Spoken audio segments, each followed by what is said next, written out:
Hi everyone, how are you? Today another new topics for the exam. This is the abdominal aorta. So first of all, let's see the abdominal aorta. Here we can see this is the abdominal aorta.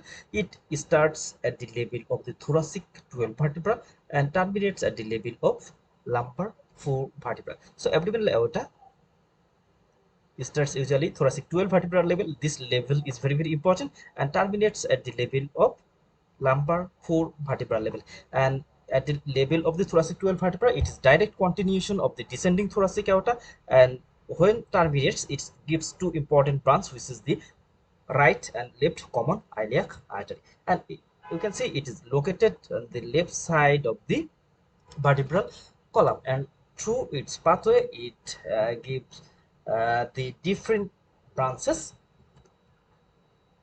Now here we can see this is the abdominal aorta. First of all, it originated at the level of the thoracic 12 vertebra, and it is direct continuation of the descending thoracic aorta, and the termination point is at the level of the lumbar 4 vertebra, and it terminates into the right and left common iliac artery. And here posterior relation, here we can see this is located on the left side of the lumbar 1 to lumbar 4 vertebra. So this vertebral level is very important for this abdominal aorta. First of all, origin it is thoracic 12 vertebra level, termination lumbar 4, and posterior relation from lumbar 1 to lumbar 4 vertebra. Then here we can see the picture of the abdominal aorta, the thoracic 12 to lumbar 4. Then we have to see the branches of the abdominal aorta. First of all, here we can see the branches are divided into four groups. The ventral branches, that means the sum of the branches arises from the ventrally, then lateral branch, then posterior branch, and then here we can see the terminal branches. So the branches are divided into these four important categories.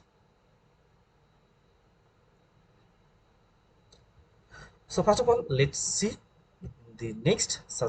First of all, ventral branches, that means the branch which arises from the anterior side of the abdominal aorta. So first of all, celiac trunk. So the celiac trunk is the first branch of the ventral side of the abdominal aorta, then superior mesenteric artery, then inferior mesenteric artery. So celiac trunk, superior mesenteric artery, inferior mesenteric artery, they are the ventral branches of the abdominal aorta. So a ventral branch of abdominal aorta, they are total 3 in number. So there are 3 ventral branches of the abdominal aorta.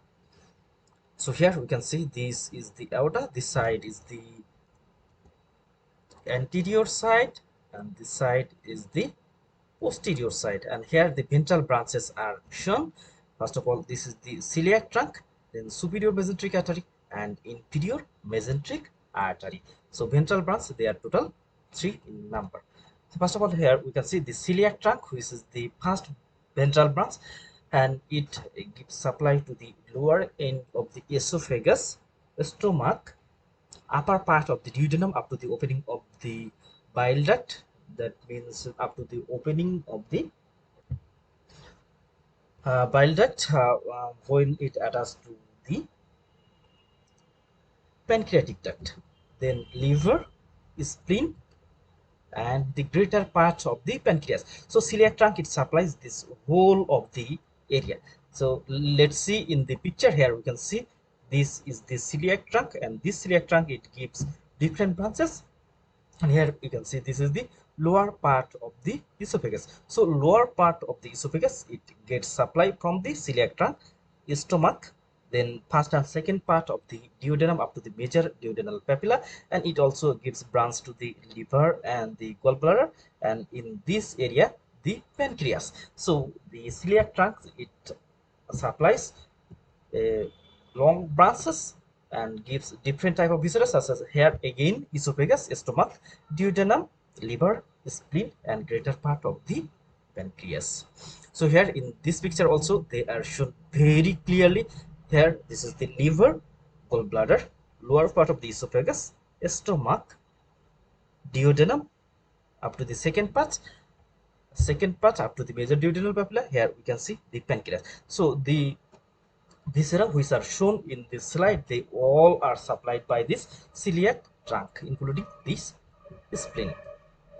Now the superior mesenteric artery. The superior mesenteric artery, it supplies the lower part of the duodenum just below the opening of the bile duct, that means below the opening of the major duodenal papilla. Then jejunum, then here we can see ileum, appendix, cecum, ascending colon, and right two-thirds of the transverse colon. So the superior mesenteric artery, it also supplies a larger area of the viscera from the second part of the duodenum up to the right two-thirds of the transverse colon,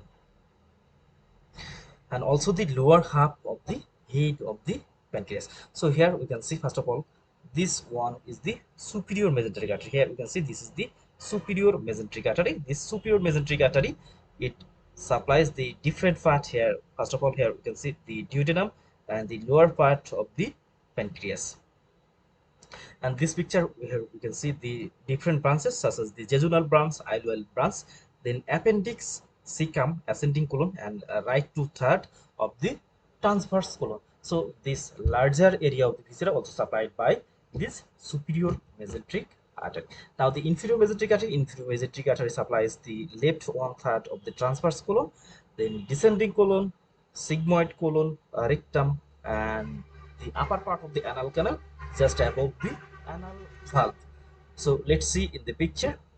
Here we can see this is the inferior mesenteric artery, and this inferior mesenteric artery, it supplies the transverse colon left part, that means the left one-third of the transverse colon, then descending colon, then here we can see this one is the sigmoid colon, then rectum, and upper part of the anal canal. So this area are supplied by the inferior mesenteric artery. So in a shot, here they are showing the celiac artery or celiac trunk, superior mesenteric artery, and the inferior mesenteric artery. And embryologically, celiac artery, it supplies the foregut, the superior mesenteric artery, it supplies the midgut, and inferior mesenteric artery, it supplies the hindgut. So from embryologically, they are differs in three specific region. Celiac artery, it supplies the foregut, superior mesenteric artery supplies the midgut, and inferior mesenteric artery, it supplies the hindgut. So the same picture showing the different area. First of you have this celiac trunk, then superior mesenteric artery which supplies the midgut, and inferior mesenteric artery which supplies the hindgut. So finally, the revision of the ventral branch. The ventral branch, first of all, celiac trunk, and we know the ventral branch, they are totally 3 in number. First of all, the celiac trunk, then the superior mesenteric artery, and then inferior mesenteric artery. And here important note that the celiac trunk, it lies at the vertebral level, thoracic 12. So this point is very important, that the celiac trunk, it arises at the level of thoracic 12 vertebral level, and this vertebral level is very important. Then second on superior mesenteric artery, the second superior mesenteric artery, it arises at the level of the lumbar 1 vertebra. So this vertebral level is also very important, that the superior mesenteric artery, it arises at the level of the lumbar 1 vertebral level. And the last of all, the inferior mesenteric artery, it arises from the lumbar 3 vertebral level. So this is very important, that the celiac trunk from thoracic 12 vertebral level, superior mesenteric artery from lumbar 1 level, and inferior mesenteric artery, they arises from the lumbar 3 level. So these vertebral level are very important for any type of the exam. So in the next class, we will discuss details about the lateral branches of the abdominal aorta. Thank you all.